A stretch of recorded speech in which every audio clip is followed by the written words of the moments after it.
Hello mga ma'am at sir, welcome back to my channel. Today ay pag-uusapan natin ang dalawang puwersa na naninirahan sa ating mga isipan. May dalawang puwersa sa loob ng ating isipan.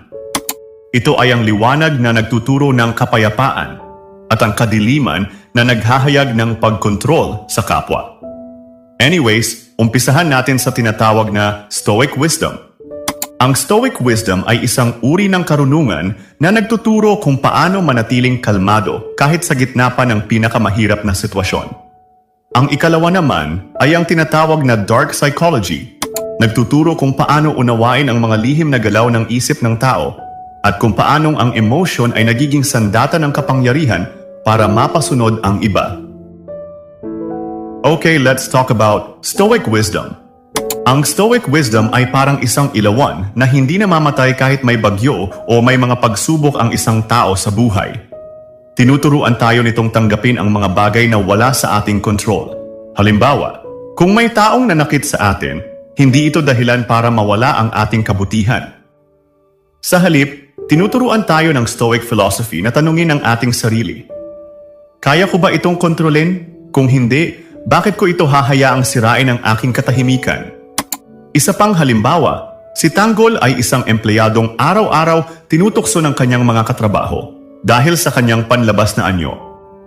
Sa halip na gumanti, pinili na lang ni Tanggol manahimik at magpatuloy. Hindi dahil mahina siya, kundi dahil alam niyang mas mahalaga ang respeto sa sarili kaysa sa panandali ang galit. Iyan ang Stoic Wisdom, ang kakayahang manatiling buo kahit sa harap ng pangiinsulto. Okay, dito naman tayo sa Dark Psychology.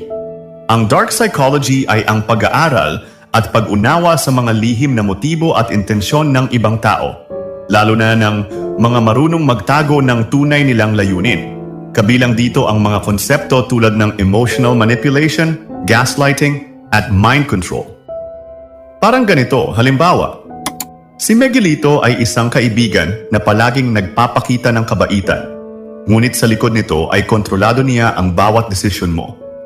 Kapag hindi mo siya sinunod o hindi napagbigyan ang kanyang hiling, gagamitin niya ang guilt tripping upang iparamdam sa iyo na ikaw ang mali. Ito ang madilim na bahagi ng psychology, ang paggamit ng emosyon para pamunuan ang iba. Nakakatakot, pero mahalagang maunawaan ito upang hindi ka maging biktima.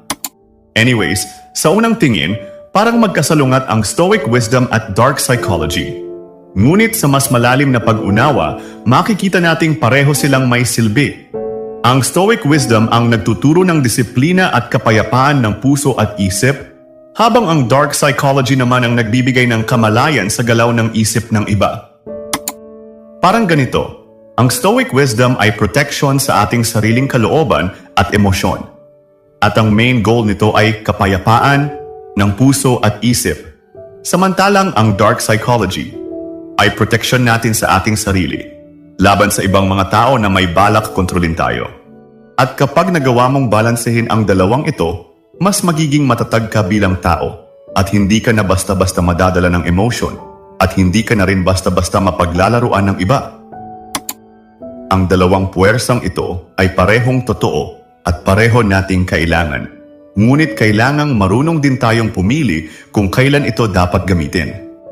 Tulad sa panahon natin ngayon na puno ng ingay, manipulasyon at paglalaro sa emosyon ng iba, ay tila ba napakahirap na magtiwala. Kaya dapat matutunan nating gamitin sa tamang paraan ang dalawang puwersa na nakatira sa ating mga puso at isipan. Matutong maging kalmado at payapa, pero huwag maging bulag para hindi samantalahin ng iba. Ang isip na may liwanag at anino ay hindi mahina. Ito'y ganap.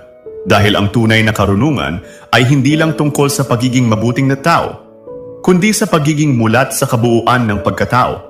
Dahil sa huli ang liwanag at dilim ay parehong bahagi pa rin ng pagkatuto.